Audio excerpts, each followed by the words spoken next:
tardes a todas, a todos, a todes. Bienvenidos a este webinar que es Adolescente, Consumo Problemático y Delito. Es un webinar que nos va a permitir interrogarnos. Les pedimos a todos, a todes, que por favor apaguen el mic, así no acopla. Los que se están conectando, no sé si Paula vos lo podés hacer. Ahí está, Sí, ahí estamos haciendo esto. La estamos haciendo de a poco. Bueno, bienvenidos a todos. Yo tengo hoy el gran gusto de poder juntar a gente que respeto y quiero mucho y que espero que lo puedan disfrutar tanto como los disfruto yo, que los he disfrutado.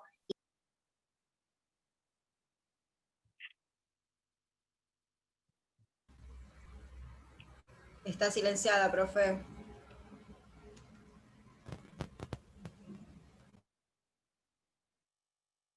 Cari, silenció tu micrófono. Hola Karina, buenas tardes. Está silenciada. Ahí estamos. Ahora sí. Ahí está. ¿Me escuchan ahí? Ahora sí, Cari. Ahí, Sí, perfecto. hola. Hola, ¿qué tal? ¿Cómo están? Bueno, de nuevo, inicio. Buenas tardes a todas, a todos, a todes. Iniciamos el webinar de Adolescencia, Consumo Problemático y Delito. Agradecemos al magíster y decano de nuestra facultad, Gustavo Nahón, al rector de nuestra facultad y también director del CEG, Centro de Estudios Jurídicos, el doctor Diego Molea, a nuestra secretaria de investigación, la magíster Luz Canela Suji. Hoy iniciamos uno de los webinars que teníamos preparado hace bastante tiempo, y uno de los interrogantes más grandes que nosotros nos hacíamos era cómo poder abordar la problemática del consumo problemático en la adolescencia, justamente cuando está en transgresión con la ley penal. Entonces, entre estas charlas que teníamos, empezamos a dialogar con diferentes actores, Gaby, que bueno, trabaja en la Cedronal y que está formada desde ese lugar, nuestra compañera Andrea, que es docente invitada del Seminario Abordaje en Adicciones, y por el otro lado, con Roberto Conti, que es juez y que tiene una mirada jurídica, y con una propuesta muy interesante que desde el año pasado, por primera vez, Jorge López nos abrió la cabeza con la forma de poder interpelar la justicia desde un laburo axial, o sea que implicaba la multidisciplina, y estos problemas, que son grandes problemas sociales, poder abarcarlos con una situación no solamente terapéutica, sino con la posibilidad de poder desarmar este gran entretejido, diría Morín, de esta complejidad que implica la cuestión de adolecer, a veces no tener un proyecto de vida, y encima estar en transgresión con la ley penal. Dicho estas pequeñas palabras, quiero presentar a los que van a ser nuestros disertantes, el doctor Roberto Conti, quien es el que va a iniciar nuestro webinar, que pertenece al Tribunal 7, que es juez, es docente, investigador, y es vicedirector del Centro de Estudios Jurídicos, la especialista María Gabriela Inamorato, que es técnica especialista en adicciones y coautora de 2 libros que va a presentar, la licenciada Andrea Mancilla, que es trabajadora social, es docente de la casa y trabaja ahora en el equipo de salud mental del Hospital Gandulfo, y el juez, el doctor Jorge López, que lo conocí en la Comisión de Salud Mental del CEG también, conjuntamente con Gaby, y que además es integrante de la red de jueces de la provincia de Buenos Aires. Espero que sea tan grato para ustedes como lo que es para mí disfrutarlos a diario, y los dejo con el doctor Roberto Conti. Muchas gracias, Cari. Bueno, buenas tardes a todos y a todas. Un placer dar comienzo a esta actividad tan interesante, ¿no? Como ya lo es el título. Así que fundamental trabajar en estas cuestiones. Esta actividad cuenta con la intervención, como decía Cari, de la Comisión de Salud Mental y Consumo Problemático de Sustancias y Derechos Humanos del Centro de Estudios Judiciales, en la que tanto Karina, Aimé, Gabriela y Jorge forman parte. La verdad que es un placer estar acá. El CEG está trabajando muy activamente en estos temas porque nos resulta algo fundamental, temas de discusiones y buscar una solución, ¿no? O sea, vemos muchos problemas en lo que son los adolescentes. A mí me toca del lugar de juez, tanto como a Jorge, cada vez chicos más jóvenes, ¿no? O sea, me sorprende la cantidad de reincidencia de los pibes que tienen 18 años, 19 años recién cumplidos y ya son reincidentes, todo por el consumo, ¿no? Lo que genera el consumo, la adicción y demás. O sea, muchas veces también los pibes reinciden y cometen otro delito por lo mismo, ¿no? También por quizás la falta de un soporte fuerte, un acompañamiento fuerte, después vuelven a caer, o sea, como que, bueno, sabemos todo el problema y, bueno, vinculado fuertemente con lo que es el sistema penal, ¿no? Entonces, como que de ahí gran parte de los delitos que tenemos es, en su mayoría, arrancan en la adolescencia y después, bueno, ya de grandes, lamentablemente, los lleva a cometer delitos más graves. Y bueno, tenemos bastante hacinadas lo que se muestra el hacinamiento que hay carcelario también. Entonces, es una gran problemática, entonces me parece muy interesante este tipo de actividad. Así que bueno, celebro a todos, gracias a Gustavo, a Diego, Cari, Gabriela, a todos los organizadores. Así que un placer estar acá.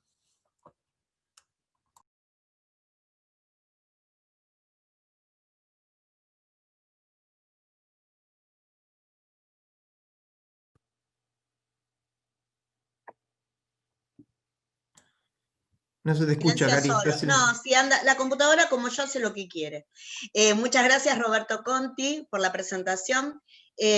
Agradecer al CEG, el CEG, el Centro de Estudios Judiciales, abre la posibilidad de intervenir, no solamente es un lugar donde hay gran cantidad de seminarios, sino que tiene una activa promoción de las políticas públicas, y muchos de los que estamos acá y que formamos parte, y que están ahora, que veo la cara, y está mi querida amiga nos da la posibilidad de formarnos desde el abordaje territorial, lo cual es un enorme privilegio. Bueno, bienvenida a la especialista María Gabriela Morato, que no la veo, pero debe estar por ahí, que es la que va a seguir en el uso de la palabra. Ella es especialista en las adicciones, trabaja específicamente y es coautora de 2 libros que los vamos a mostrar ahora. Uno, Jóvenes, Vulnerables y Delito, ni más ni menos. Así que le damos la palabra a ella y la escuchamos atentamente. Un beso enorme, Gaby. Gracias, Cari. Buenas tardes. En principio quiero agradecer la oportunidad de poder presentar estos datos y de compartir una mesa así con gente que viene trabajando desde hace mucho tiempo, con la seriedad y con el amor que merecen estas problemáticas. Bueno, yo en principio quisiera arrancar haciendo hincapié en el génesis del estudio, en la génesis del estudio que les quiero presentar hoy. A raíz de un proyecto de prevención social del delito que se llevaba a cabo mediante un abordaje territorial, por el cual pasaron alrededor de 6.000 jóvenes de barrios pauperizados de Buenos Aires, algunos de Rosario, de Mendoza, e incluso tuvo alcance también en Río Negro. La Dirección Nacional de Política Criminal del Ministerio de Justicia decide en 2008 dar inicio al proyecto de investigación, vinculación entre el consumo de sustancias y el involucramiento en prácticas delictivas por parte de adolescentes y jóvenes que desarrollan sus vidas en procesos de vulnerabilidad social. ¿Qué quiere decir esto? Que este estudio nace de la praxis, del contacto directo con la problemática, y avanza desde una perspectiva de defensa y promoción de los derechos humanos, evitando, por un lado, la estigmatización de las personas y por otro lado, el ocultamiento de esta problemática. 3 preguntas guiaron la investigación. La primera es si existe alguna vinculación entre el consumo de sustancias y el involucramiento en prácticas delictivas por parte de estos adolescentes y jóvenes que desarrollan sus vidas en procesos de vulnerabilidad social. Si la vulnerabilidad social en la que desarrollan la vida estos jóvenes, adolescentes, influye en una en otra o en ambas prácticas, era nuestra segunda pregunta, y la tercera, y muy importante, si era posible detectar factores de riesgo y factores de protección que nos permitan pensar en políticas públicas basadas en evidencia. Se llevaron a cabo, se completaron hasta el momento 3 grandes etapas. La primera etapa, como la mayoría de las investigaciones, tiene que ver con el marco teórico, con el estado de la cuestión. En una segunda etapa, lo que nosotros pensamos fue en acceder a aquellos que vienen trabajando con la problemática de adicciones, en contacto directo, y que tuviesen por lo menos 25 años de antigüedad en este trabajo, de experiencia, para poder construir así una línea diacrónica que nos permitiera observar el fenómeno a través del tiempo. ¿Por qué? ¿Por qué pensamos esto? Bueno, yo hace muchos años que trabajo en adicciones, como comentó Karina, estaba en la Cedronar y ahora hace 11 años que estoy en el Ministerio de Justicia. Y durante este tiempo he visto muchas políticas públicas puestas en marcha y muchas incluso he estado filosóficamente de acuerdo. Pero he visto también cómo hacen agua al llegar al territorio, precisamente porque no se tiene en cuenta a las personas que durante años vienen trabajando en las problemáticas y que muchas veces no acceden a los estrados ni políticos ni académicos, porque precisamente están dedicados a esto, a atender la problemática, como nosotros decimos, a apagar los incendios. Y esas voces no se escuchan, y entonces cuando se lleva a cabo la política, bueno, hace agua, aunque filosóficamente sean muy buenos.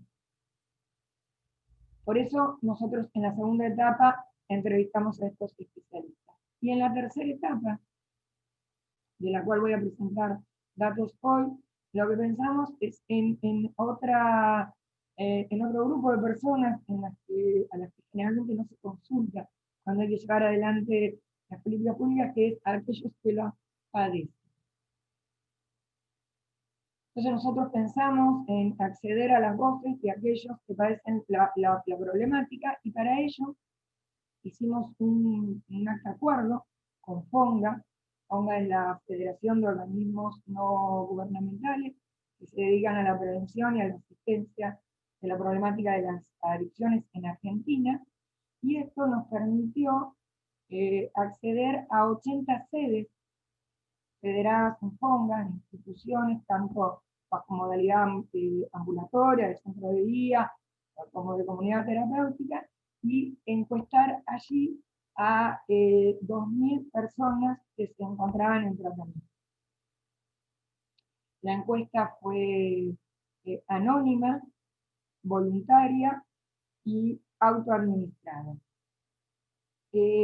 Antes de comentarles lo de la encuesta, quiero contarles que el 99% de las personas que estaban en tratamiento, cuando nosotros accedimos, cuando nosotros fuimos a cada una de estas sedes, accedió voluntariamente a completar una encuesta que tenía 77 preguntas, no era una encuesta corta, y las preguntas eran cerradas y abiertas, y en la parte de preguntas abiertas hemos dejado bastante espacio para que contesten, y en realidad no alcanzó el espacio.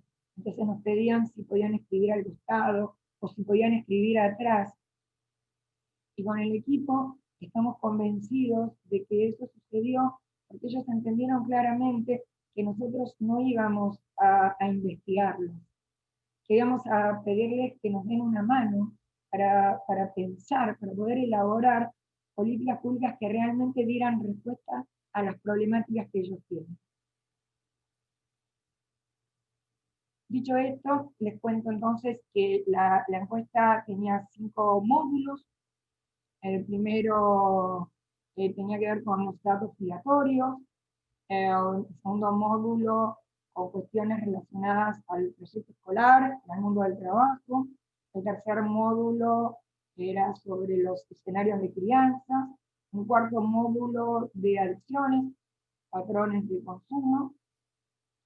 Y el quinto módulo dedicado a el involucramiento o no en prácticas delictivas.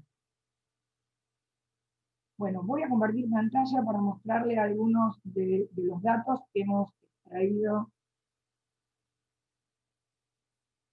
A ver.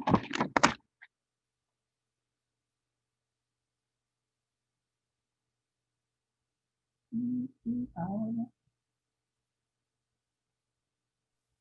Bien. Bueno, estos son los libros a los que hacía mención amablemente Karina. En el primero nosotros llevamos a cabo las 3 etapas, pero las entrevistas se hicieron solamente en ambas, y en el segundo libro lo que hicimos fue acceder a las instituciones del resto del país. Yo voy a compartir con ustedes hoy los datos del segundo libro, que es el de territorio nacional. Bien. Vamos a iniciar haciendo una caracterización de la muestra. Se trató de una muestra con un amplio abanico etario, que fue de entre unos 12 y 77 años. Y tal vez el primer dato que nos pareció muy importante acá es que más de 12 años ya estaban en tratamiento, que más de la mitad de la muestra tenía hasta 25 años. ¿No? Ustedes pueden ver en el gráfico, hasta 18 el 25% y de 19 a 25 el 27%. Una amplia mayoría de varones, solo un 13% de mujeres, más allá de que los últimos datos de la Cedronar vienen mostrando el tremendo incremento en el consumo por parte de mujeres, y también demostrando que las mujeres acceden claramente a menos al tratamiento, y que también logran menos tiempo dentro de los tratamientos. Esto será tema de algún otro espacio espero. También policonsumidores, en su gran mayoría. El monoconsumo estaba dado solo en el 13%, y de ese 13%, el 6% era de cocaína solamente, y el 7% por consumo de alcohol.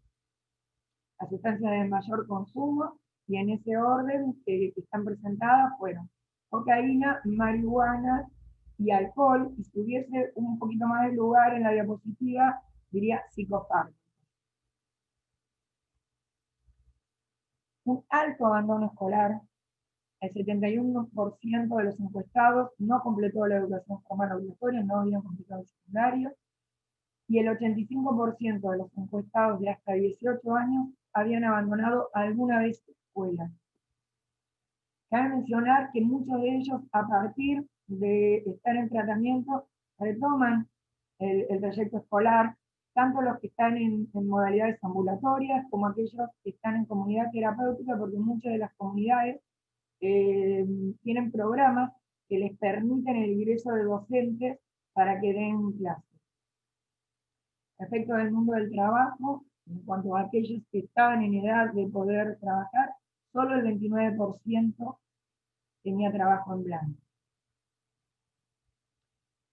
El 27% no trabajaba, el 25% tenía de vez en cuando algún trabajo en negro, y el 19% describía de otra manera chancas. Sumado a esto, más de la mitad de los encuestados refirió que había perdido al menos un trabajo a raíz del consumo de sustancias, que no siempre era porque estaban drogados, sino porque no salían de noche, no se despertaban para ir a trabajar, y básicamente porque, si podemos ver también lo que vimos con la escuela y esto, no habían adquirido las habilidades sociales que les permitieran sostener un trabajo. Bien. Respecto de los escenarios de crianza, también traje algunos datos para compartir. El 61% recibió castigos físicos. Nosotros preguntamos claramente si habían recibido cachetadas, amarreo, trompadas, patadas. El 61% afirmó que sí. Y de ellos, 6 de cada 10 había quedado lastimado al menos una vez por esos castigos físicos recibidos. Ahora, un par de preguntas después, nosotros volvíamos a retomar esta pregunta y preguntábamos si habían tenido violencia física, verbal o psicológica en su crianza, y solo el 34% refería haber tenido violencia física.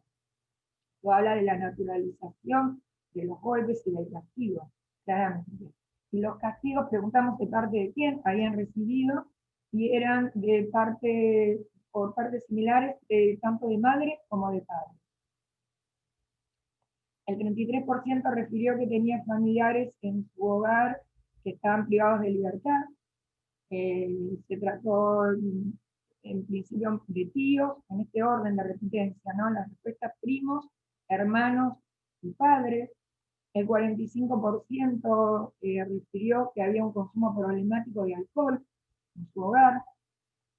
Este consumo estaba dado en primer lugar por padres, hermanos, abuelas y abuelos y madre, en ese orden. Y en el 50% de los hogares había armas de fuego. Y el 33% refirió que en su hogar había consumo de drogas. Esto nos permitió ver hasta la tercera generación, que es algo que se viene viendo en los últimos tiempos, de consumidores convivientes en el hogar. En primer lugar, de convivientes, ¿no? Padres, hermanos, abuelos y abuelas, madre y tíos y tías. Respecto de fuera del hogar, o sea, no convivientes, familiares, también preguntamos, y el primer lugar lo ocupaban hermanos, y en el segundo lugar padres y tíos y primos. Antes de continuar con los datos y con lo que ya tenemos hasta ahora, yo quisiera citar a uno de los autores con los que trabajamos muchísimo en la primera etapa, que se trata de Margulis. Margulis habla de la triple exclusión, y él dice, habla de la pérdida insalvable, que es que miles de jóvenes queden excluidos de la capacitación laboral, de la enseñanza, y dice él, de la esperanza en la propia vida. Y se pregunta, ¿qué queda para estos jóvenes excluidos de las instituciones socializadoras, que no estudian, no trabajan, y que tienen, como estamos viendo, un hogar problemático? Y Margulis se contesta que lo que queda es la calle.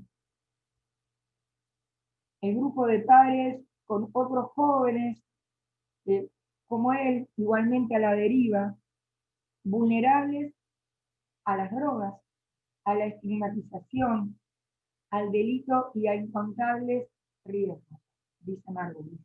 Vamos a ver nosotros qué dicen los chicos que encuestamos, las personas que encuestamos. Uno de los datos más fuertes de esta investigación es la precocidad en el inicio en las prácticas de riesgo.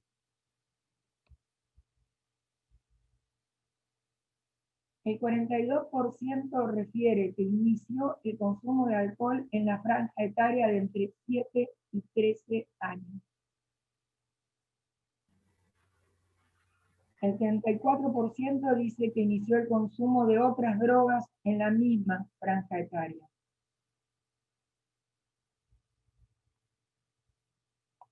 Estamos hablando de niños, de cuerpitos que están aún en desarrollo. Ustedes saben que el lóbulo frontal, que tiene que ver con nuestras inhibiciones, con la toma de decisiones, se desarrolla hasta los 20 años. Preguntados respecto de por qué, aparecen cuestiones de pertenencia, identitarias, clásicas de la edad también, de la preadolescencia y la adolescencia, la falta de límites, la contención y la curiosidad.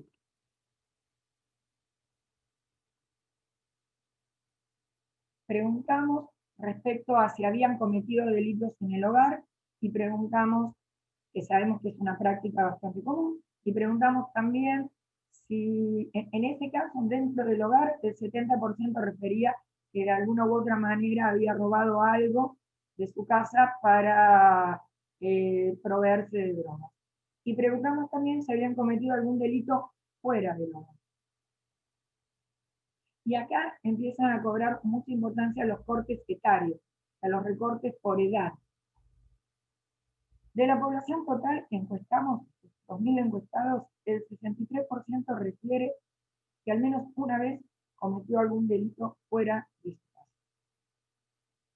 Ahora, si nosotros hacemos un corte, si tomamos solo la población de hasta 25 años al momento de aplicar la encuesta, ese 63% subía 12 puntos y se coloca en 75%. Y si tomamos los que tienen hasta 18 años, sigue aumentando el porcentaje y nos da casi 9 de cada 10 refieren a haberse involucrado en alguna práctica delictiva al menos.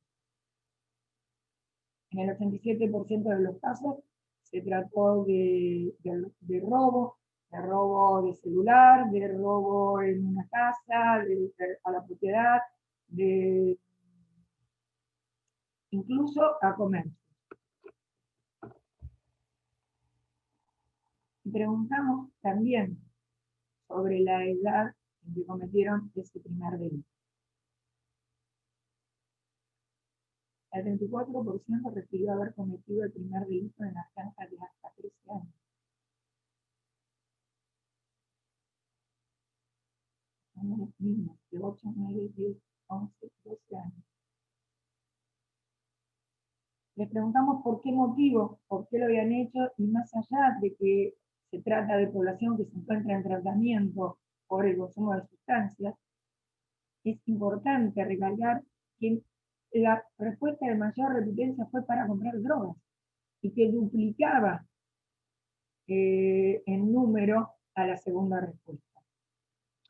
8 de cada 10 de estos que habían cometido un delito reincidieron en la comisión de delito.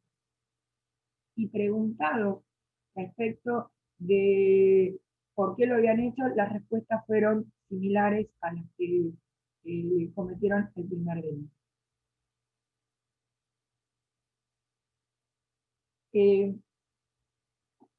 Algo debemos estar haciendo mal para que haya niños en las calles que están excluidos de la escuela, preadolescentes y adolescentes que consumen sustancias y que se involucran en prácticas delictivas.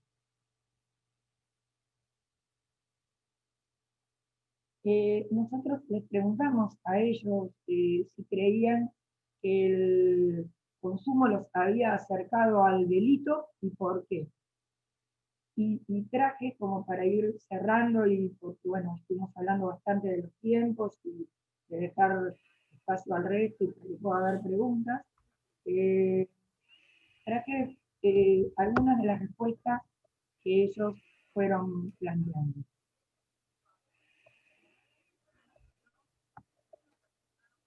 En principio, el 76% de los encuestados cree que el consumo de drogas lo acercó al delito. Cuando les preguntamos por qué, porque cuando uno no tiene dinero para la sustancia, lo primero que piensa es en robar. Porque en el momento en que no tenés droga, no importa nada, ni tu familia, ni vecino, ni menos un desconocido. Porque cuando la droga pasa de ser una elección a ser una necesidad, estás dispuesto a hacer lo que sea.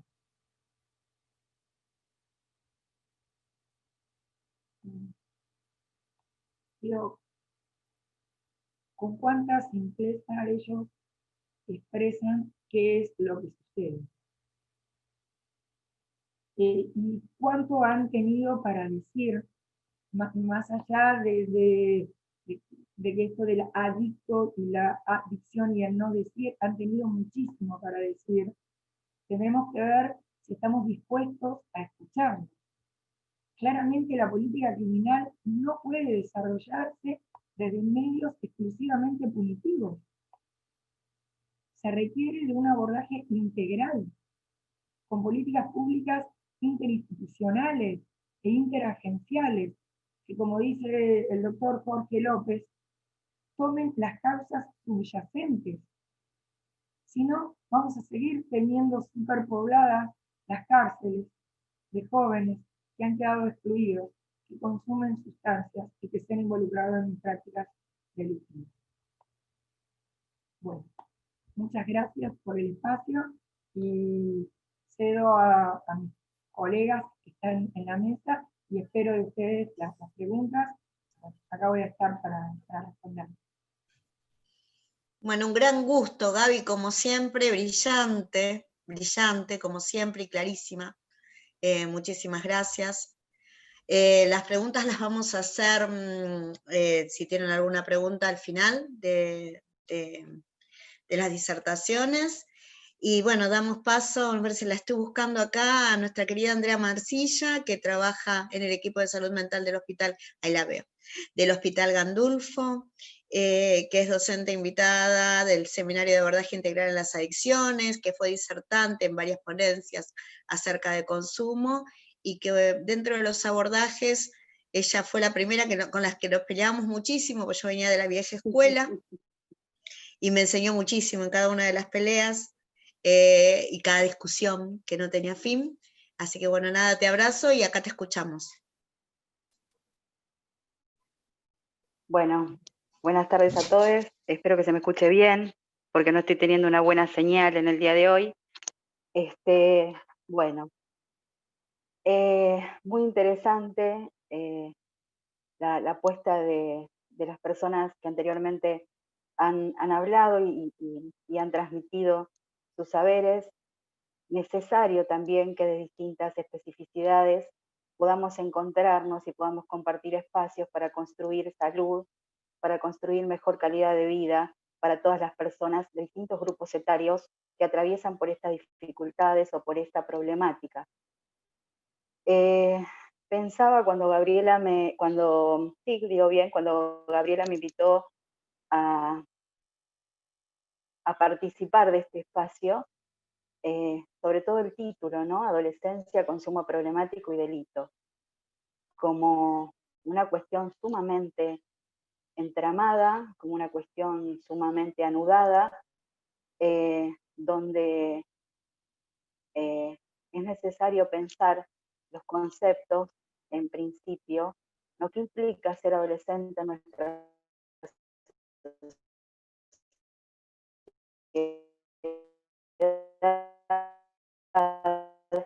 cómo se construyen los imaginarios de esta etapa, ¿no? Voy a decir, creo que es entre un 13 y ahora, en este momento, ya ni siquiera la adolescencia tiene una edad establecida de fin, porque de acuerdo a lo que eran muchos psicólogos, incluso ya la adolescencia para algunos alcanza los 30 años. Entonces pensaba de qué se trata cuando hablamos de adolescencia. Y cuando hablamos de consumo problemático, estoy segura de que es una problemática compleja. Yo vengo del palo de las ciencias sociales, entonces ya la palabra así como que me asusta un poco. El delito también tiene que ver con una construcción social, ¿no? Las leyes son construcciones de acuerdos para organizarnos socialmente, para decir qué se puede y qué no se puede, qué es legal, qué es ilegal. Y en ese marco uno construye también respuestas que a mi criterio hasta este momento han quedado bastante cortas, porque las respuestas al consumo problemático, que es una problemática compleja, han sido respuestas muy simples. Me gustó mucho la ponencia de Gabriela respecto a que pudieran participar los mismos adolescentes involucrados en estas problemáticas, porque es necesario recuperar la voz, ¿no? Y sacarlos del lugar de pacientes. Si el Código Civil dice que hoy un pibe puede elegir si tatuarse, si ponerse un piercing, si hacerse una placa o no, ¿por qué no puede decir qué le pasa estando, ¿no?, a puertas cerradas, sin ver a su familia, sin tener los amigos, sin haber tenido oportunidades por distintas razones? Me parece que es necesario escucharlos, que es necesario darles un protagonismo, que es necesario repensar desde dónde se trabaja el tema de los consumos. Las respuestas cortas han venido desde, las respuestas, digo, a esta problemática tan compleja, han venido desde lo que es la salud, o de lo que es el paradigma biomédico, de considerar a los consumos problemáticos como una enfermedad, o de considerar, ¿no?, de sobredimensionar la droga o la sustancia dentro de esta vinculación del sujeto con la sustancia, y llevar a pensar que el problema es la droga, que es ese aspecto, es ese mal, ese monstruo, ese fantasma que viene a dañar las sociedades y que viene a convertir en zombies a nuestros adolescentes, más o menos, ¿no? Como si fuera algo que nos está atacando desde la afuera hacia el adentro, cuando en realidad la droga ya está presente en nuestra sociedad. Las sustancias psicoactivas, las distintas sustancias que generan una dependencia, que nos varían en el cuerpo, son partes de esta sociedad. Si no entendemos el consumo problemático como un problema social, estamos en el horno. Estamos realmente en el horno. No podemos, me encanta, hay algunas cosas que me gustaron mucho de lo que dijo Gabriela, y lo vuelvo a retomar. Hay cosas que me dejaron pensando, ¿no?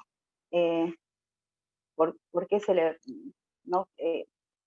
Me hizo pensar en esta cuestión de cómo se vincula la droga con la marginalidad.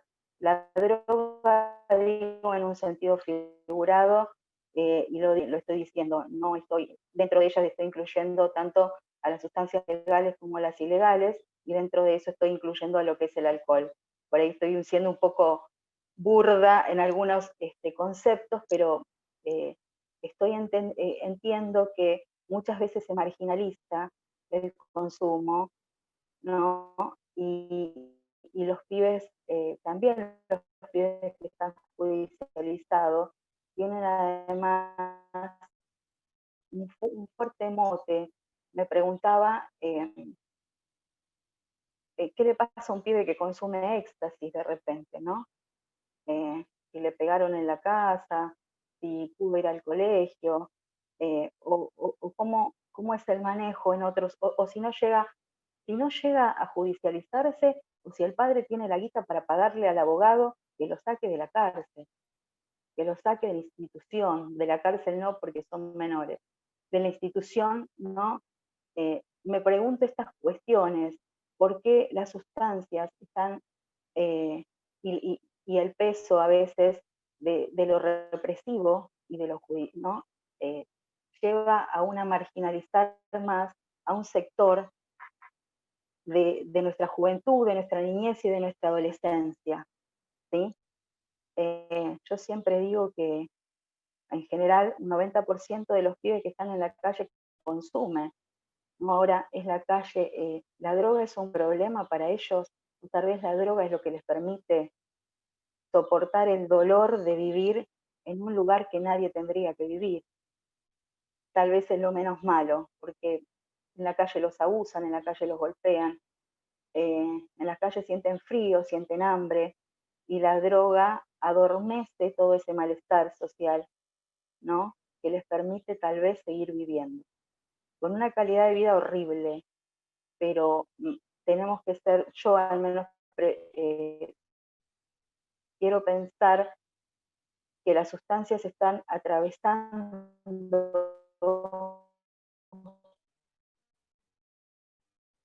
todos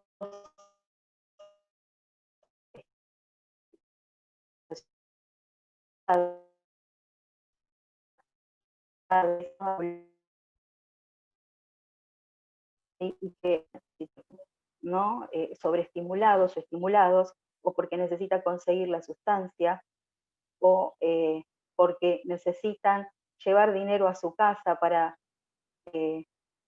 poder suavizar algunas necesidades básicas insatisfechas de su familia, o porque tienen familiares que ya están privados de la libertad y no tienen forma de subsistir, ¿no?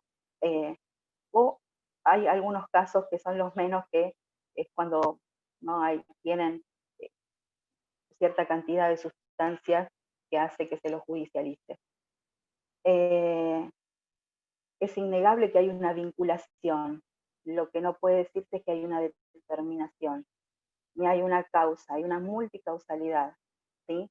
Y creo que no corresponde solamente a un sector social, ni que tenemos que pensarlos en términos de padecimiento psíquico y necesidades insatisfechas.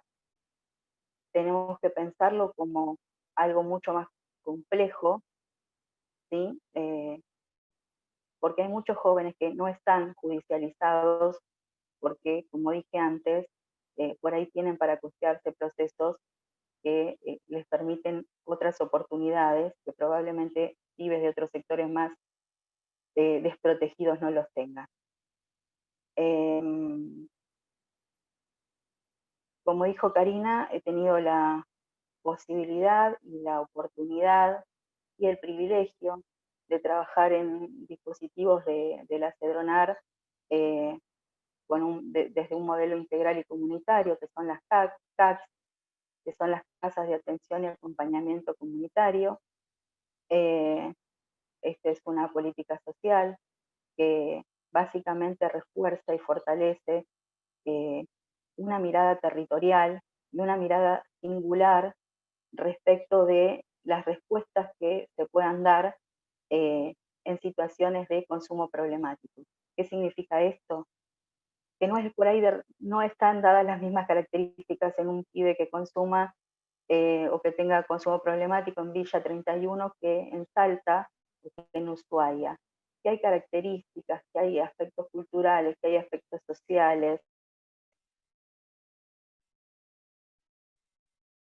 que hay modalidades, que hay formas de vinculación. Considerar la vinculación entre el sujeto, la sustancia y el contexto. Y en esa construcción de estos tres aspectos es fundamental conocer, transitar, caminar el territorio. Las respuestas no están envasadas, no están enlatadas, se trabaja mucho desde una prevención inespecífica, o sea, hemos trabajado, perdón, yo todavía, a mí me cuesta, recién me desvinculé de este lugar en abril de este año y por una cuestión familiar, pero aún me cuesta verme desde el afuera, ¿no? Decía que se trabaja en general de forma integral, considerando tanto aspectos asistenciales, promocionales como preventivos, ¿sí? Y se trabaja tanto con el sujeto, con la persona, con la familia, con el grupo de amigos, como con la escuela, la comunidad, los TIC, los clubes, ¿no? Incorporando y tratando de restablecer y de fortalecer ese tejido social que se rompió. Yo creo que cuando Gabriela decía algo estamos haciendo mal, tal vez pensaba en eso, ¿no? ¿Qué pasó con esta red, con este tejido social que dejó de sostener? ¿Cómo hacemos para volverlo a tejer? Y desde ahí estos dispositivos con una mirada territorial comunitaria vienen a proponer reconstruir, ¿sí? De forma más cercana, de forma más humana, valorizando también la posibilidad de las personas de participar activamente de su proceso voy a decir de cura, aunque me suena un poco raro, ¿no? De su proceso de relacionarse de otro modo con la sustancia en ese determinado contexto. He tenido excelentes experiencias, me parece que son dispositivos y que son abordajes que permiten hacer la diferencia, humanizar, que permiten pensar la singularidad, ¿no? Y que cada quien, dentro de un contexto, tampoco tiene que por qué ser igual que el otro. Los pibes de la villa no son todos iguales, ¿sí? Y los pibes de Palermo Soho tampoco. Entonces, pensar la singularidad es súper importante, considerando también el territorio en el que están inmersos y en el que se inscriben, se construyen, ¿no? Y se vinculan con determinadas sustancias.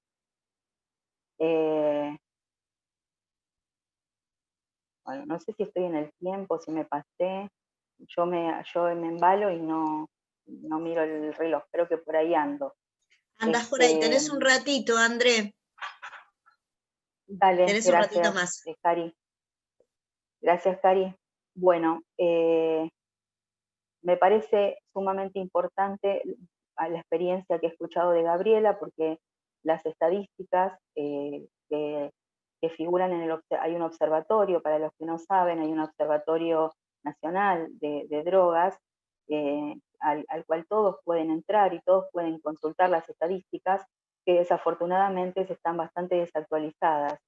Y ¿no? Me parece que es importante tener estudios como los que ha presentado Gabriela, porque las políticas públicas, para que sean efectivas, eficientes, ¿no? Para permitir pensar en la viabilidad, tienen que estar fundados en datos estadísticos concretos, actualizados, y es necesario entonces este trabajo tan minucioso, tan respetuoso, que hoy nos viene a presentar Gabriela con sus libros.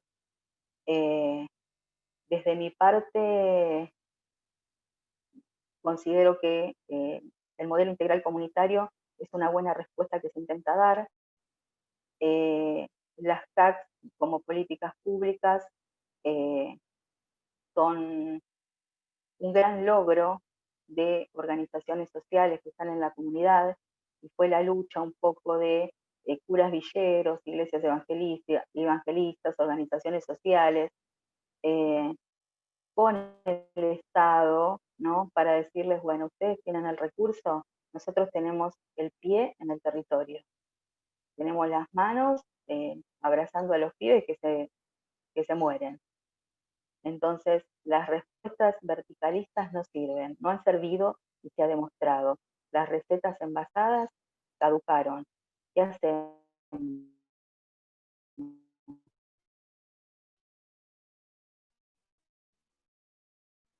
Eso ¿no? Y una lucha proponiendo una mirada totalmente diferente, donde se recibe a la persona como viene.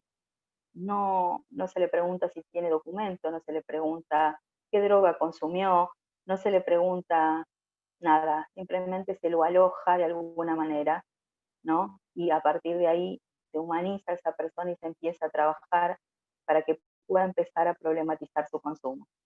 Porque cuando hablamos de un consumo problemático, también hay que pensar para quién es problemático el consumo. ¿Para quién? O sea, hoy hablábamos de los pibes en situación de calle. Para ellos el consumo no es problemático, porque ellos sobreviven con el consumo. Entonces, ¿para quiénes el consumo es problemático? ¿Cómo problematizo mi consumo? ¿Qué le ofrezco? ¿Qué proyecto de vida le puedo mostrar que puede construir para que la sustancia deje de tapar sus padecimientos o sus heridas o sus necesidades insatisfechas, ¿no?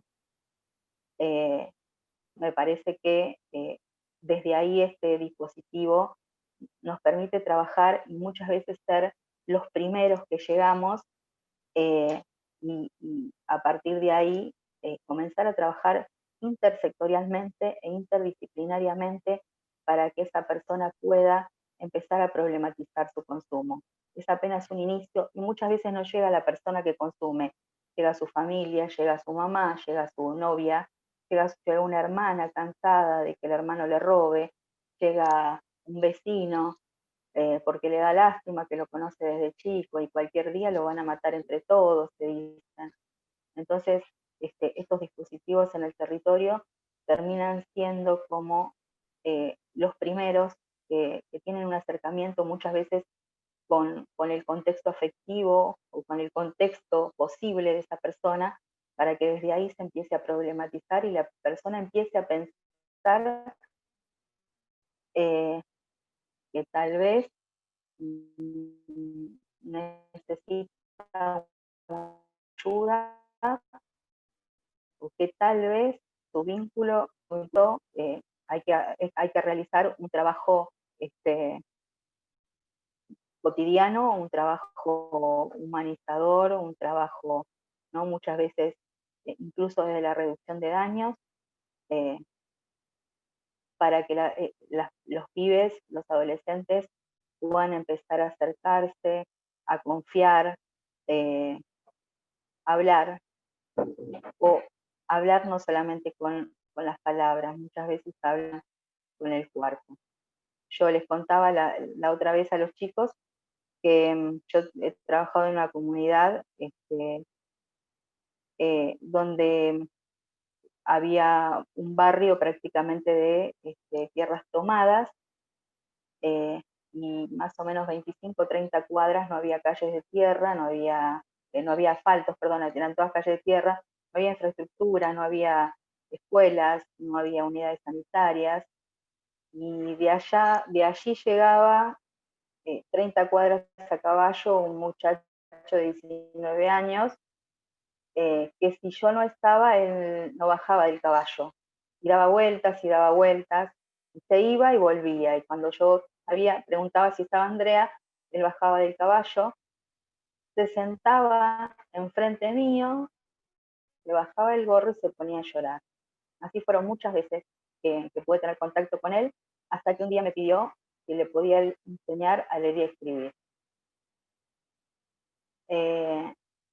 Y de esa forma una persona con una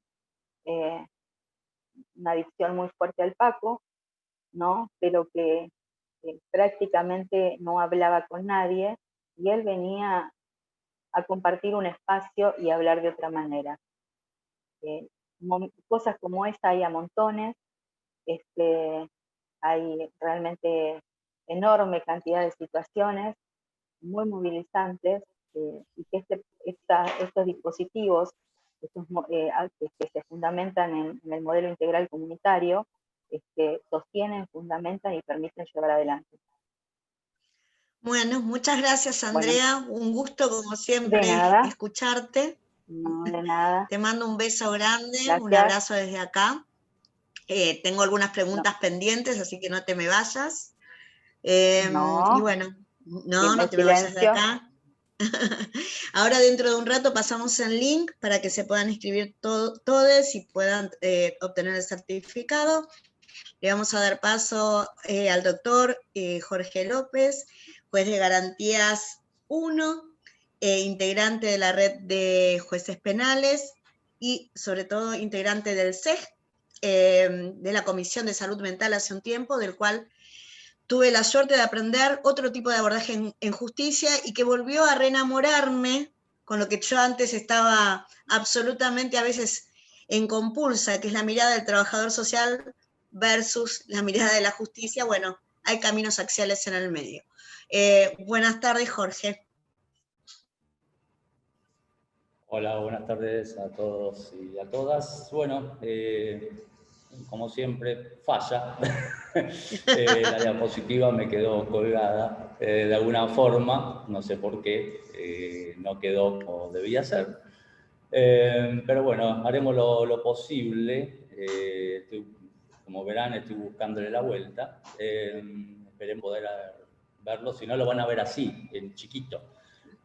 Porque no sé por qué me quedó en gris. Pero bueno, veremos qué se puede hacer con esto, ¿sí? Bueno, primero agradecerles por la invitación, la verdad que es un gusto estar con, grandes amigas, y Andrea, que no la conocía, ya la considero una amiga, porque todo lo que nos habló, la verdad que pega fuerte, ¿no? Es como que esos datos que mostró Gaby, lo que cuenta Andrea, lo que cuenta Gaby también, porque en realidad es todo, y uno queda muy sensible sobre esto, porque se está hablando de personas, ¿no? En esos números que vimos. Entonces, ahí nos empezamos a preguntar un montón de cosas, por lo menos yo desde mi función de juez. Y precisamente, bueno, Andrea dijo algo muy parecido, ¿no? En esto de lo que es el título sobre adolescencia, consumo problemáticos y delito. A mí me toca la justicia terapéutica, ¿no? Una nueva perspectiva, un nuevo paradigma. Pero precisamente quería hacer un repaso que, si bien Gaby y Andrea nos lo han dado, y obviamente mucho mejor de lo que yo les voy a decir, pero yo voy a hablar de la experiencia, ¿no?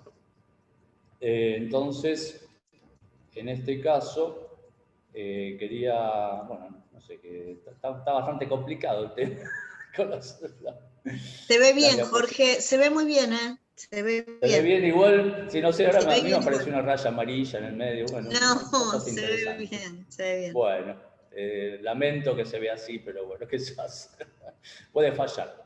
Bien, yo voy a ir a los multifactores que ya nos contó Gaby, Andrea. Lo primero que yo planteo en esto es la contención familiar, ¿no? Lo que uno tenía o pensaba que tenía cuando yo ingresé al Poder Judicial hace 30 años. Una de las cuestiones fundamentales en las libertades y esto era hablar precisamente de que tenía contención familiar la persona. Entonces, claro, era uno de los parámetros más para decir, está bien, se puede otorgar la libertad porque hay un lugar que lo va a contener, que lo va a poder, de alguna manera, tenerlo a disposición de la justicia, porque esto tiene otro ribete, ¿no? La cuestión de la contención en la parte penal. Pero, en cierta forma, esto se fue rompiendo. Yo lo que hablo que las instituciones básicas de la sociedad se nos fueron cayendo y para muchas de estas instituciones públicas existe la institución privada.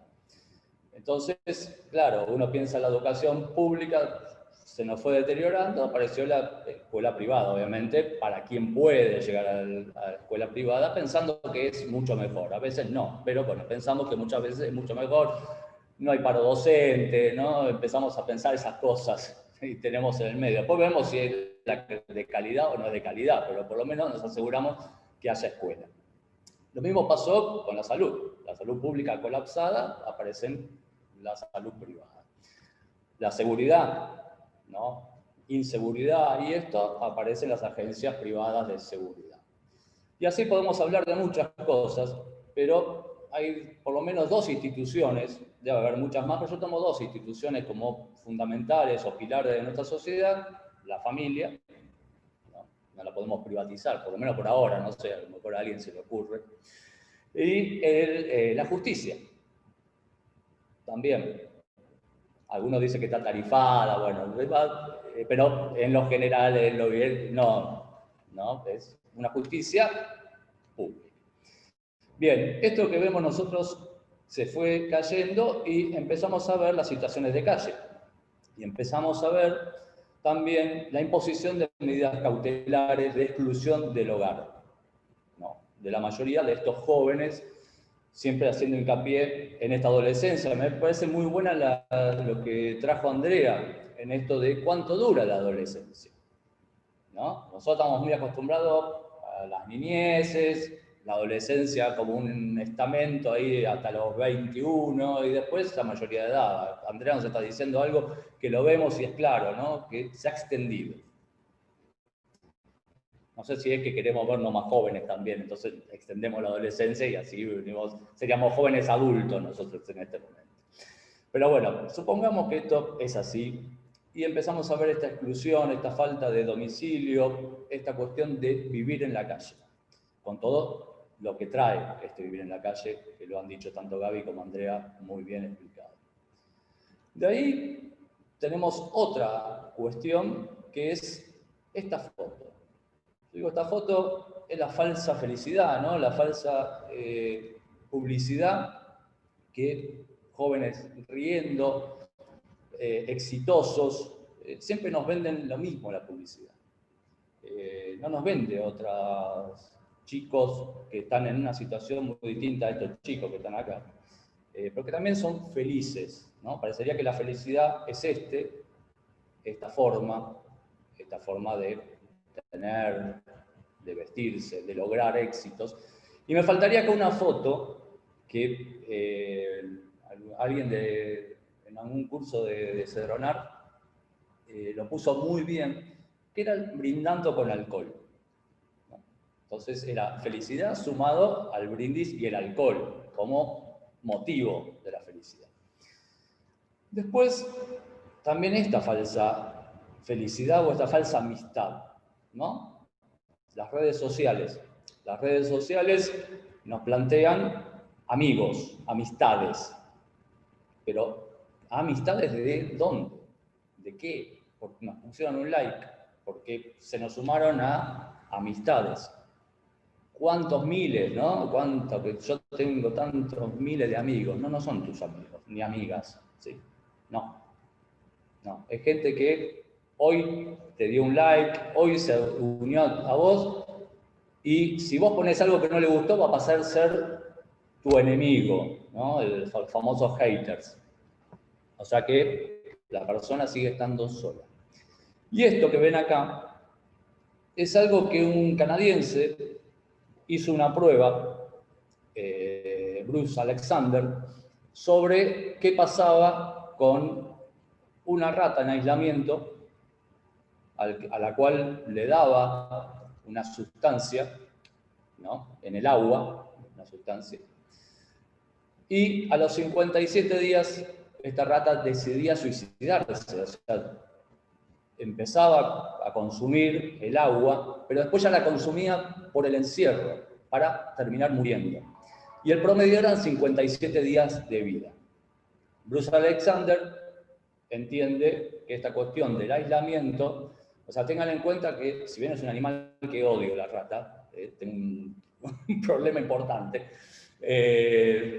me paraliza, pero hay que tener en cuenta que es uno de los animales que mejor se relacionan entre sí y es una comunidad.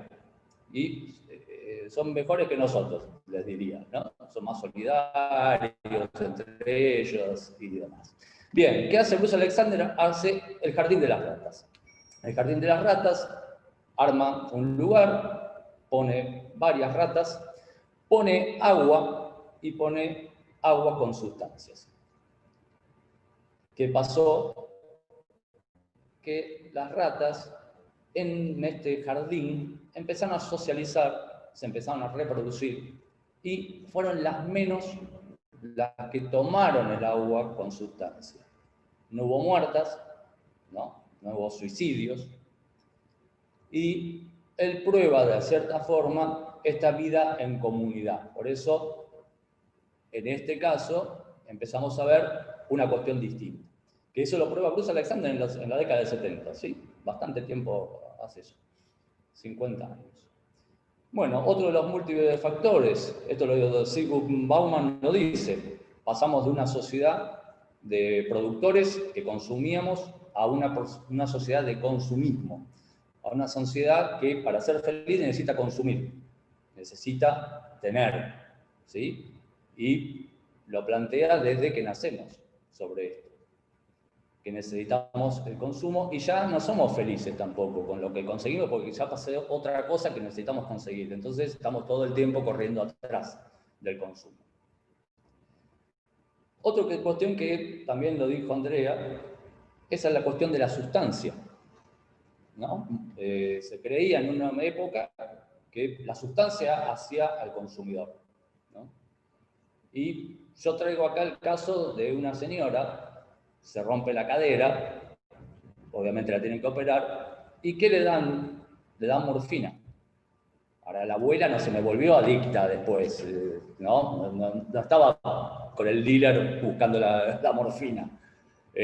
No, le calmó el dolor y todo bárbaro. Aquellos que tenemos hernias de disco, conocemos el tramadol, que es un medicamento en base a cuestiones de la morfina.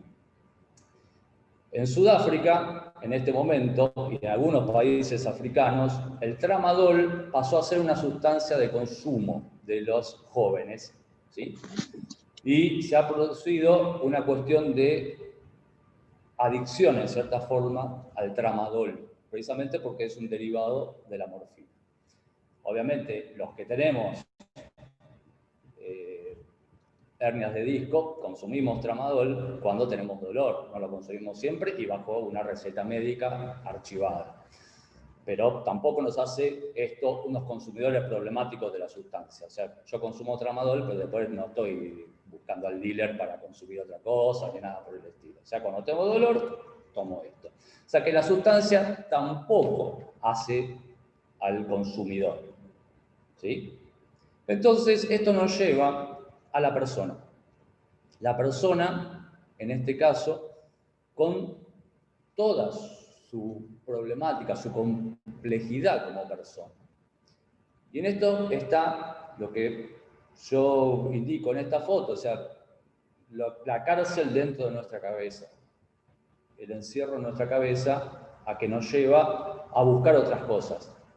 Lo ha dicho Gaby, lo dijo Andrea. ¿Y qué buscamos? ¿Qué es esto? ¿No? Por lo menos desde la psicología, Freud nos hablaba de himnos, de tánatos, ¿no? El dios del sueño, el dios de la muerte. Y una frase que yo traje de alguien que está, obviamente, con una depresión muy severa, que dijo esto: me gusta dormir porque es como morir por un ratito. O sea, desaparecer, ¿no? De todos los problemas que yo tengo mientras estoy consciente, me duermo y eso es como me anestesia. Entonces, esto también lleva a la persona. Y por último, algo que se ve, sobre todo en los grupos de niños, niñas y adolescentes, es esta baja percepción del daño que tiene la sustancia. Entonces, si vemos que hay una baja percepción a nivel social de la sustancia, parecería que está todo bien, ¿sí? Entonces, yo ahí puse, ¿no? Uno es un meme habitual, ¿no? En esto, de yoga, con el olor a la marihuana, contentísimo. El alcohol, porque hablamos de sustancias, pero sustancias lícitas e ilícitas. El alcohol es el número 1 en Argentina, ¿sí? O sea, tenemos que tener en cuenta esto, que es una sustancia lícita, que es la que más se consume y la que más problemas está trayendo. Bien, ustedes ven ahí una foto, o sea, la percepción de que el alcohol, bueno, no me hace tanto daño, y me desinhibe, me pone feliz, contento, una discoteca, está todo bárbaro, listo consumo. Miley Cyrus, una cantante, en un recital se prende un cigarrillo de marihuana ante miles de personas que la ven. Entonces, esos miles de personas entienden que, bueno, si una persona de la característica de estrella de Miley Cyrus, todos podemos hacerlo. En realidad, no sé en qué estado estaba el norteamericano como para decir, bueno, si estaba habilitado o no a hacer esto, pero nosotros no lo podríamos hacer, se le estaría prohibido. Bien. Todas estas cuestiones son los multifactores que yo entiendo y me centro en la persona. Natalia, que es alguien, perdón si no recuerdo el apellido, pero que preguntó sobre el tema qué pasaba en pandemia. Y esto se va a agravar, muchísimo se va a agravar. A nivel mundial, a nivel Argentina, el tema de la salud mental del encierro. De tanto tiempo en encierro y con tantas privaciones, ¿sí? La salud mental va a ser lo próximo que va a explotar, ¿no? En la Argentina y en el mundo. La cantidad de cuestiones relacionadas con la pandemia. Y en esto también hay un problema de salud que no se está pudiendo abordar precisamente por la pandemia. Entonces estamos bastante restringidos. Y eso que preguntaba Natalia, cómo lo abordamos, y está bastante complicado el abordaje. Pero ya tenemos que prever que esto nos va a pasar, que esto va a venir después de la pandemia. Porque precisamente todo este cierre todas estas cuestiones de no poder estar, como las ratas, ¿no? En ese jardín de Bruce Alexander, nos lleva a mucho de esto, de tener una cárcel dentro de la cabeza. Bien, pero esto tuvo una cuestión histórica en el medio, ¿no? Algo que aquellos que somos penalistas y demás, lo vimos venir, pero nadie hizo nada. Y que fue la guerra contra las drogas. Ya primero, hablar de guerra ya es que fracasamos, ¿sí? Si estamos hablando de guerra, ya es un fracaso. O sea, ya, si ustedes lo ven como una cuestión meramente política, llegar a una guerra es porque fracasaron todas las instancias de paz, ¿sí? Entonces ya el planteo de guerra ya es un fracaso. Estados Unidos lo vivió la ley seca, ¿sí? Hablamos de años 30, ¿no? Del tema del alcohol, la ley seca, la prohibición del alcohol le llevó al armado de las mafias. Precisamente, las mafias en Estados Unidos ingresa la mafia italiana con el contrabando del alcohol. O sea, generó, por un lado, no consumir alcohol y, por otro lado, el contrabando y la mafia y las violencias, ¿sí? Pero bueno, Estados Unidos repite con Nixon en los 60, repiten con Reagan en los 80, seguir la guerra contra las drogas. Bien, la guerra contra las drogas, que es la fundamentación, perseguir al consumidor. Porque ¿qué entienden? Que si perseguimos al que consume, cortamos la demanda y se terminó el negocio. Totalmente inexacto, ¿sí? Entonces, ¿qué hacían? Metían preso a los consumidores. ¿O qué hace Estados Unidos? Mete preso a los consumidores. Y tenía también una prevención totalmente fallida, ¿no? Aquellos que somos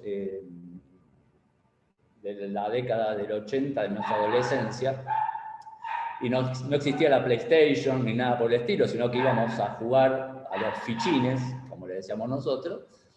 Lo primero que salía cuando íbamos a jugar era esto, que decía: los ganadores no usan droga.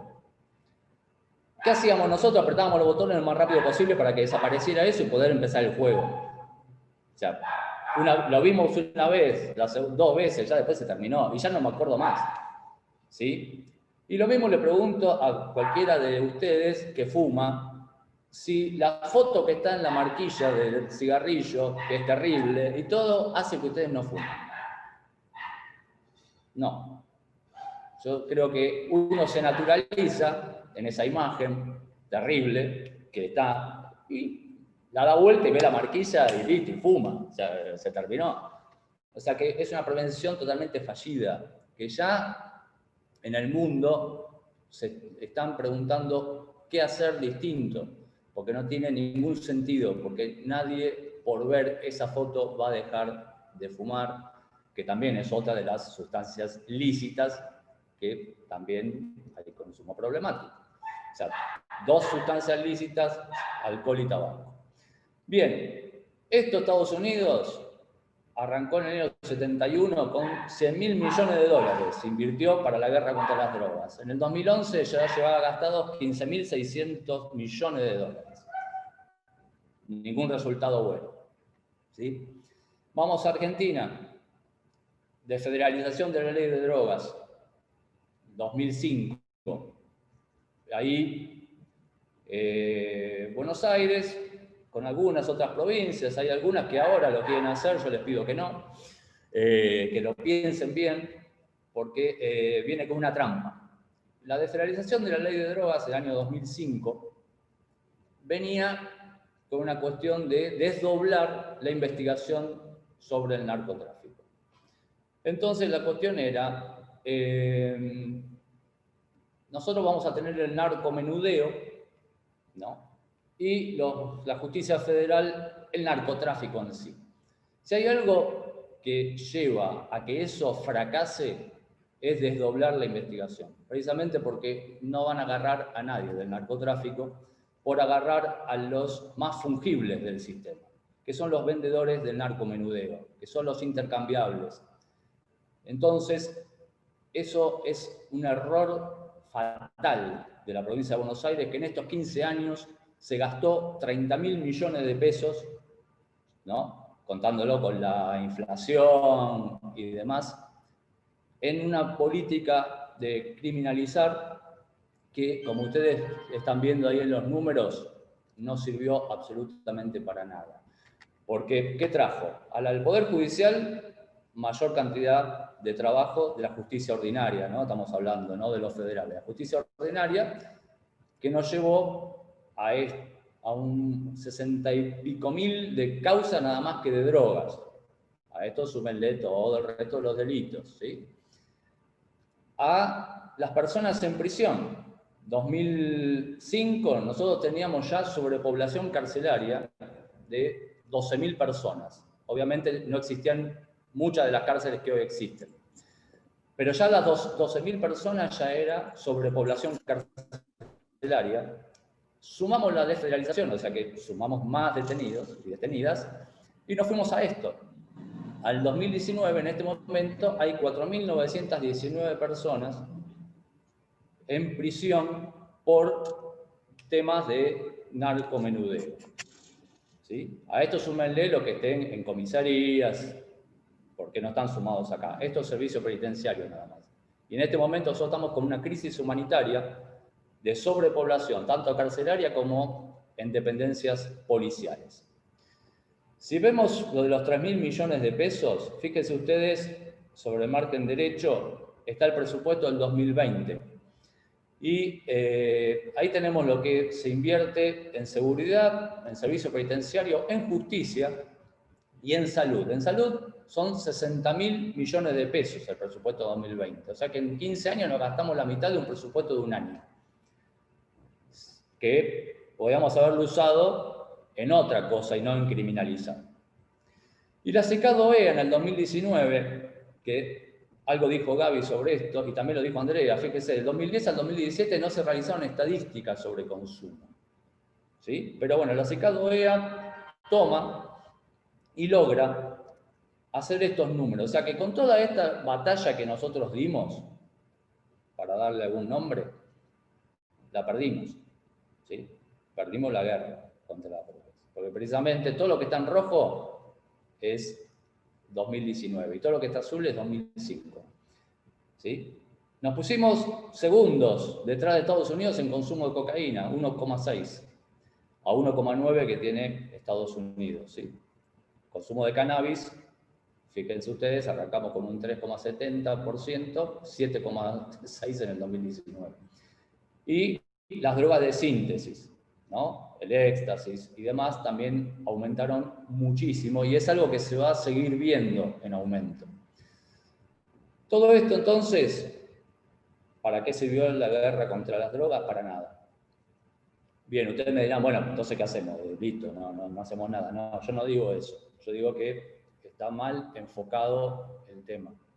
Está enfocado desde algo que la política del 2005 y algún político actual sigue comprando, que es el discurso de Giuliani, alguien que está en este momento en el gobierno de Donald Trump, que en su momento fue gobernador en el estado de Nueva York, pero que fue el fiscal que inició la guerra contra la mafia de la droga en Nueva York, que eran 5 familias. Hay un documental muy interesante en Netflix sobre esto, y que no los agarraron por la venta de droga, la prostitución y demás, sino que encontraron una ley que, lo mismo que pasó en la ley seca, evadían impuestos, y con eso los pudieron meter presos, ¿sí? O sea que la guerra contra las drogas terminó en, bueno, pero esta gente tiene negocios ilícitos, no paga impuestos, vamos contra ellos y con eso, listo, cortamos. Y Estados Unidos, o Nueva York en ese momento, Giuliani los condena a esos 5, plataforma para gobernadores. Ustedes saben, son electos. Bueno, Giuliani logró esto, el Manhattan Institute es donde Giuliani se desempeña, donde lleva esto y donde armó este tanque de pensamiento que se le llama, de la guerra contra las drogas y demás, y que seguimos comprando todo esto. La trampa de la desfederalización es que se suponía que a aquella provincia que desfederalizaba le iban a llegar recursos. Todavía estamos esperando que llegue. Bien, entonces, ya con ese panorama, yo hago una pregunta, que es si el consumo problemático debe ser criminalizado o es un problema de salud. Entonces, primero veo esto, ¿no? Veo este circulito, esta rotonda, este abuso de drogas, comisión de delito, ingresa al sistema judicial, abuso de drogas, comisión de delito, damos la vuelta, ¿sí? La famosa puerta giratoria, ¿se acuerdan de tanto que la puerta giratoria, la provincia entra por una puerta, sale por el otro, no sale nadie, hay crisis humanitaria, el servicio penitenciario de la comisaría, a ver si entendemos un poco. Esta es la famosa puerta giratoria de la justicia. Y yo, ¿qué me pasó a mí? Me sentía como el personaje de una película muy antigua de la década del 80, El Día de la Marmota. O sea, todos los días este señor, periodista, un tipo malo, se levantaba y tenía que hacer algo bueno para cambiarlo. Como no hacía nada bueno en ese día, el otro día se levantaba y volvía a hacer el Día de la Marmota. El Día de la Marmota en Estados Unidos, en un estado en especial, según cómo salga la marmota, va a haber una buena primavera, una mala primavera y demás. De eso trata la película. Yo me sentía lo mismo. Todos los días me levantaba y era el Día de la Marmota. O sea, todos los días veía a un detenido que yo ya había tenido antes y volvíamos sobre lo mismo. Y si le preguntábamos por qué, me iba a contestar lo mismo que le contestaron a Gaby o Andrea, ¿no? ¿Y qué quiere que haga? A ver, si no, no hay manera, no hay solución. Bien, por el otro lado, tenemos qué otras cuestiones hay. La estrategia hemisférica sobre drogas de la CICAD-OEA, esto es del 2010, por eso acá me va a criticar Gaby, ahí dice drogodependencia, ya no se usa más ese concepto de drogodependencia. Pero esto lo dijo la CICAD-OEA, pido perdón, Gaby, lo dijeron ellos, que dijo que era una enfermedad crónica, recurrente, tratada como asunto de salud pública. Y estas vías son las vías alternativas a la persecución penal y a la privación de la libertad. O sea, algo es salud, ¿sí? Para criminalizar es salud, ahí salud primero. Y uno de los países que entendió esto fue Portugal, que hizo un acuerdo político, por eso políticas públicas, pero hay que hacer acuerdos políticos, muchachos de la política. Portugal se juntaron porque tenían un problema importante con la heroína, era terrible, y armaron un consenso y dijeron, bueno, esto es un problema de salud, pongamos toda la plata en salud, paremos con la criminalización, hagamos estudiar al personal policial del servicio penitenciario que trate a la persona que delinque como una persona que tiene un problema en salud.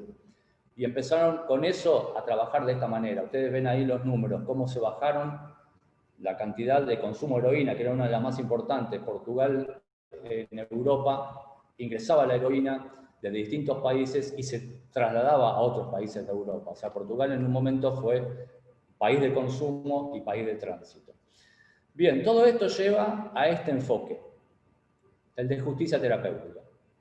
Un enfoque, como dice ahí, académico, ¿no? Porque empezó como un enfoque académico, y viendo lo que la ley le hace, tanto como terapéutico como antiterapéutico a la persona.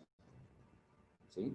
O sea, si nosotros analizamos el derecho y cómo nosotros actuamos sobre las personas, vemos qué cuestión hacemos buena y qué cuestión le hacemos mal a la persona. ¿Sí? Esa es una de las preguntas por las cuales yo llegué a la justicia terapéutica, precisamente porque me cansé de que sea el último dique, la justicia penal, y lo único que impone es una pena. ¿Sí? O sea, es lo único que hace. Si va a los libros, ¿no? Si vamos a los libros en sí, bueno, la justicia penal, yo pido una condena, me dan una condena, le doy una condena. ¿Tendría alguna salida alternativa con la suspensión de juicio a prueba? Bien. Pero la mayoría, vamos para esto, la mayoría de lo poco que llega a condena. Porque nosotros tenemos un 5% que llega a condena. Del 95% se termina archivado, se sale por salidas alternativas y demás. Estamos legislando para un 5% en condena. Así todos tenemos sobrepoblación carcelaria y demás. el efecto del derecho sobre la vida emocional y el bienestar psicológico de las personas. Y obviamente la justicia terapéutica no antepone las metas terapéuticas sobre el debido proceso, sino que va a la par, ¿sí? Esto va a tener un desarrollo que se los explico ahora, viendo lo histórico de la justicia terapéutica. Década del 80, por un lado teníamos a Reagan, la guerra contra las drogas, la guerra de las galaxias, no la película, sino el conflicto que había con Rusia, que casi terminamos en una tercera guerra mundial. Zafamos que Reagan y Khrushchev en ese momento llegaron a un acuerdo y ninguno de los dos apretó el botón. Si no, no estaríamos dando esta jornada en este momento. Pero a dos norteamericanos, David Wexler por un lado, Bruce Winnick, se les ocurre plantear esta cuestión de la justicia terapéutica. Y fíjense, yo ahí extracto justo una foto de Bruce Winnick que dice que los abogados como agentes sociales de cambio, ¿sí? O sea, se lo plantearon desde ese lugar la justicia terapéutica. Como dice ahí, una corriente filosófica multidisciplinaria, ¿no? Que conjuga la aplicación de la ley y la salud mental, promueve la exploración de formas de disciplinas relacionadas de salud y ciencias sociales para el desarrollo del derecho, estudia el rol de la ley como agente terapéutico, eso es lo que yo les decía antes, y el impacto de la ley en lo emocional y el bienestar psicológico. Esto quiere decir que la justicia terapéutica, ustedes tienen que tener en cuenta que se aplica la ley penal, pero buscando una solución paralela en la cuestión terapéutica. ¿Por qué? Porque la mayoría de aquellos que nosotros tenemos en conflicto con la ley penal tienen algún problema, y tienen por tener algún problema de consumo, la mayoría de las veces. Después hay otros tipos de violencias donde también se hace abordajes terapéuticos. Entonces, como ya vengo medio desfasado con el horario, les cuento que todo esto no trata de desjudicializar, porque nosotros nos va a llegar en el fuero de responsabilidad juvenil el adolescente. A nosotros nos llega el adolescente adulto, ¿no? De 18 en adelante, tanto a Roberto como a mí. Y de ahí tenemos que buscar, por lo menos lo que yo me representé, y por eso encontré en la justicia terapéutica la respuesta.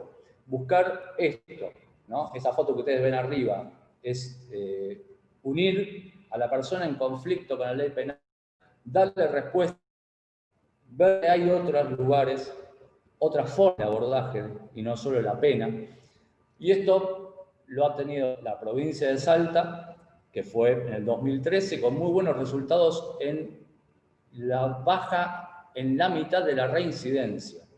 No tanto en el consumo, porque en realidad el consumo puede seguir estando, pero con un abordaje distinto. Pero sí no va a haber conflictos con la ley penal, no va a estar con un problema de causas penales, que ya es un doble problema de consumo y causa penal. Después tenemos el juzgado de ejecución de la doctora Monsalve, que lo lleva en la ciudad de Buenos Aires, y hay un proyecto en San Juan.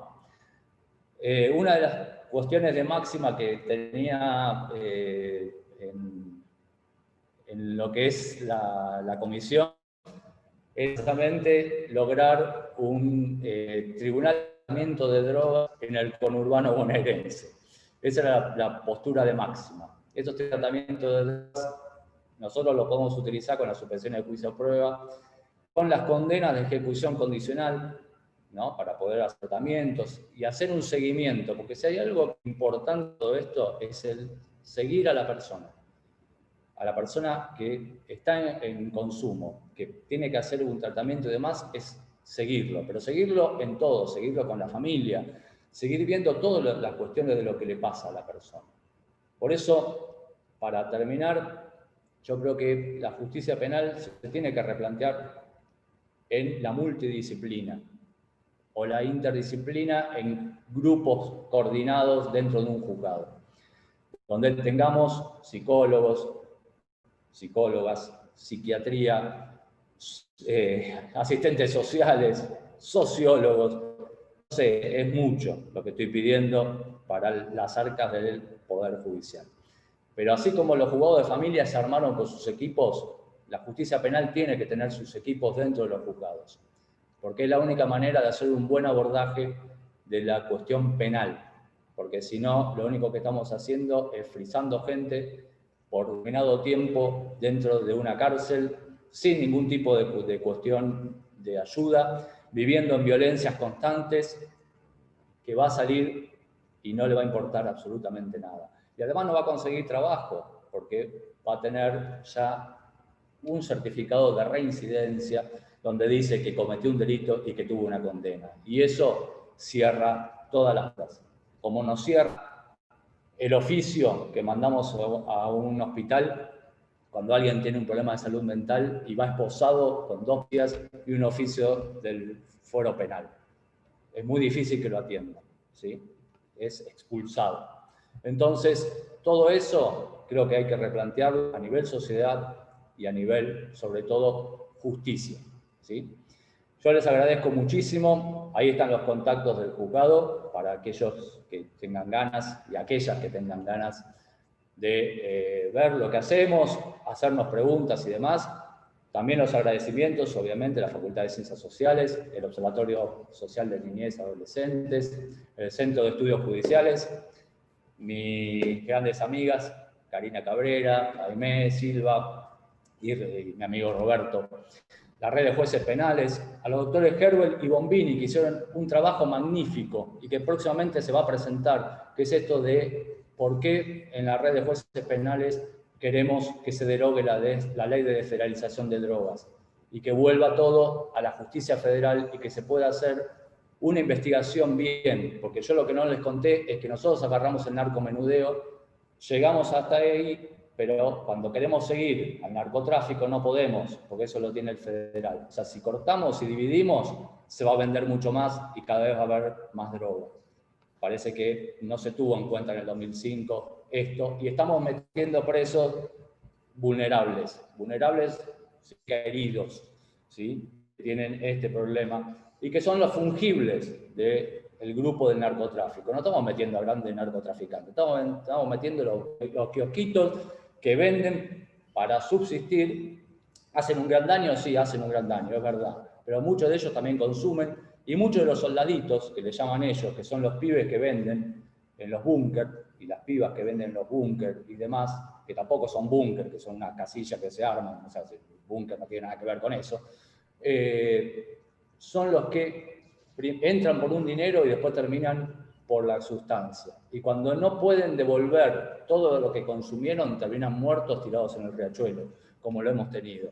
Y también quería decir algo más, agradecer también a todos los profesionales que nos ayudan, al equipo del juzgado, que tiene un loco como yo y se enganchan en la locura y superan a mi locura, en esto tenemos que hacer hincapié fuerte en que no estamos preparados. Yo les dejo un cierre triste. Tuve la oportunidad de hablar con alguien que la madre me decía, por favor, doctor, haga algo.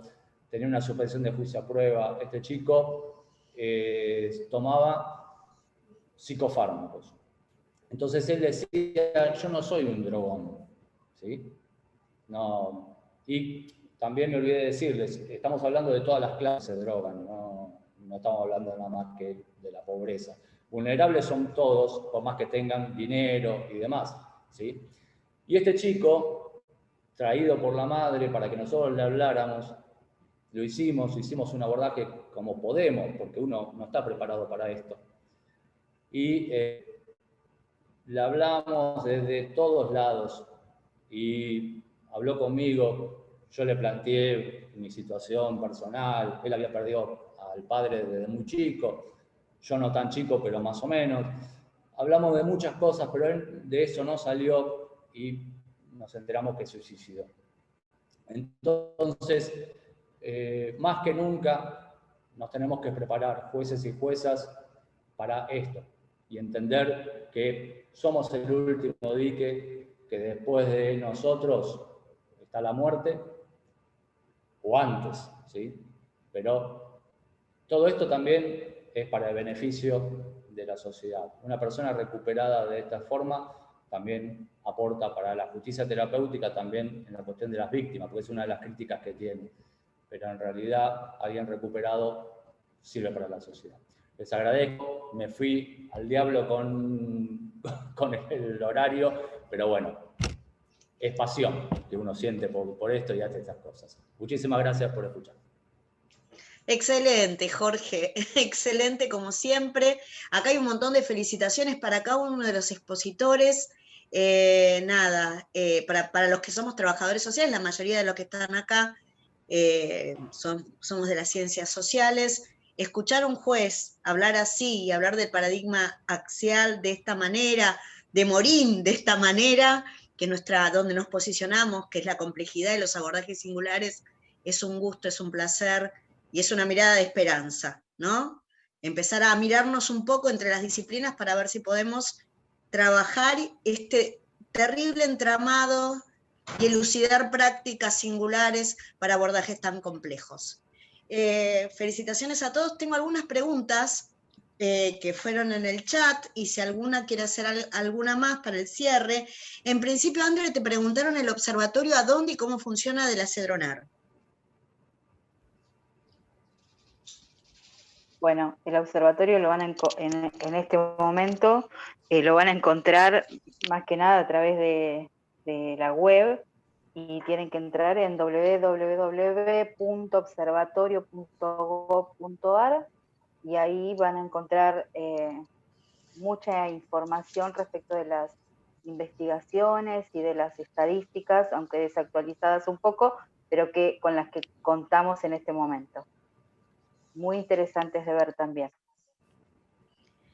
Después Nati, que es Ni Una Menos en la Cárcel, no sé si sigue ahí, dice que se asocia muchísimo, y es verdad, ella trabaja en el Instituto Almafuerte, el alto consumo con el suicidio. Hubo recién en el Almafuerte el suicidio de un adolescente, y bueno, lo hace como mención porque nosotros capaz que no miramos esto desde los abordajes que tenemos, pero es una constante de saber, y justo Jorge terminó de esta manera, ¿no? Con el suicidio de un adolescente. Yo quisiera agregar algo, Karina, de esto. Dale. Lo vi y me quedé pensando. Nosotros llevamos a cabo una investigación, otra territorial, incluso teníamos pendiente una Inés Sabe en Loma, pero bueno, nos agarró la pandemia y después Aimé me enamoró en otro proyecto. Quiere decir que estamos haciendo con vos, Cari, también, que al que hacías alusión hoy para la encuesta en cárcel. Pero bueno, la cuestión es que desde el ministerio también hicimos una investigación territorial, le decimos nosotros, porque en vez de tomar todo AMBA o el país, fuimos a La Plata. Y ahí trabajamos con las instituciones en La Plata y entrevistamos a la gente de La Plata, y para ver la problemática como más en cada uno en su lugar, que era algo de lo que hacía referencia a Andrea también un poquito. Y en esta otra encuesta sí agregamos, que no la habíamos tenido en la primera, las preguntas relacionadas al suicidio. Preguntas obviamente de percepción, que tienen que ver con si vos tenés amigos que hayan perdido, en realidad tienen que ver con la muerte, ¿no? Con la muerte joven, es algo que nosotros estamos viendo mucho en el ministerio y tratando de investigar de distintas líneas. Entonces, bueno, si tenían amigos o conocidos que hubiesen fallecido en algo que estuviese relacionado con el consumo, y un porcentaje altísimo el que está relacionado a muertes por accidente y por suicidio. Por suicidio. Esto a nivel estadístico. Y a nivel praxis, yo coordino grupos en un centro ambulatorio, en Florencio Varela, zona cercana a Lomas. Estoy ahí hace 27 años, coordinando grupos de pies y de familia.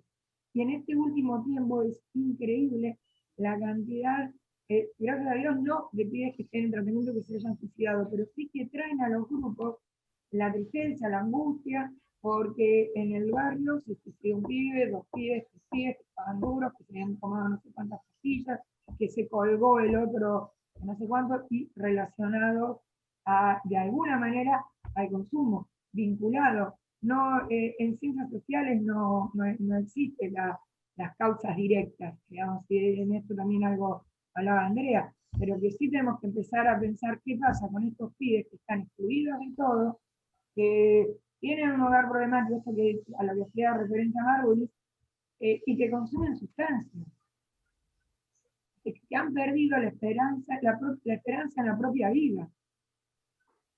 Obviamente es un tema que amerita muchísimos más estudios como para poder hablar, pero que desde la praxis a los gritos estamos diciendo que esto sucede. Bueno, acá Agustina aporta, el 54% de nuestros pibes está bajo la línea de la pobreza, ¿no? También es esto, que nosotros, ¿qué proyecto de vida? Esto, tenemos que hablar de 30 años atrás, había un tejido social que hoy no existe, donde el papá ingresaba en un laburo y capaz que se jubilaba en ese laburo, y había una familia muy presente, y había un proyecto de vida. Nosotros, ¿qué proyecto de vida estamos encarando? En clubes de barrio, tuvo que haber una ley de recupero de clubes de barrio, tienen los pibes que no sea la esquina, la calle y la ranchada para compartir y para transitar angustias, en una sociedad netamente de consumo, que le decimos después que no consuma. Entonces estas cuestiones que son tan contradictorias y tan contradictorias en nuestro accionar, después encima caen, obviamente, porque cometen delitos en el sistema penal como respuesta, y siempre es lo punitivo, siempre es al margen y siempre es el control social como respuesta. Bueno, quiero agradecerles a todos. Robert, si estás ahí, no sé si me escuchás. Perdón, Cari. Sí. ¿Cari? Sí, acá estoy. No, quería terminar comentando algo por ahí desde estos abordajes territoriales comunitarios, ¿no? Yo creo que también es posible ofrecer alternativas, escuchando a los mismos pibes, a los adolescentes, a las adolescentes, qué es lo que tienen ganas de hacer, qué es lo que quisieran, y construir en conjunto, ¿no? Con la gente de la comunidad. Yo creo que hay muchas cuestiones que se pueden hacer, que no me resigno a la desesperanza, y creo que hay que empezar a escuchar más y a ofrecer alternativas para que se pueda construir un proyecto de vida. No hay alternativas si no hay proyecto de vida. Se te corta mucho, André. Se te cortó muchísimo. Bueno, les mando un beso a todos. Agrego unas 2 líneas por esto que venía diciendo Andrea. Una de las preguntas que nosotros hicimos en este estudio que les presenté hoy era: ¿en qué empleabas tu tiempo libre? Si vos tomabas los más jóvenes, casi el 80% contestó en nada. En nada. Hay muchísimos datos que hoy en un 20 minutos o 25 minutos que tenemos para exponer no se pueden poner. Pero este es uno que voy a empezar a sumar y ver cómo hacer un lugarcito. En nada. Qué bárbaro. Digamos, algo estamos haciendo mal, ¿no? Ojalá que podamos abrir cabezas, oídos, escuchar y empezar a darle espacio a los pibes en otro lugar que no sean nuestras cárceles, como decía el doctor Conti al principio. Doctor Conti. Impecable, la verdad. Felicitaciones a todos y todas por las exposiciones. Bueno, todavía tengo una mirada muy similar a la de Jorge porque lo vemos día a día, lamentablemente, como decía al principio. Así que bueno, tenemos bastante para seguir trabajando y bueno, felicitaciones a todos y todas por este espacio, la verdad que es fundamental. Pero bueno, buenas noches a todos y todas, un placer. Abrazo. Gracias, Gabriela, Karina, Jorge, Andrea, impecable, la verdad. Muy buenos todos. Gracias a ustedes. Hasta luego, nos estamos viendo. Nos vemos, gracias. Nos vemos.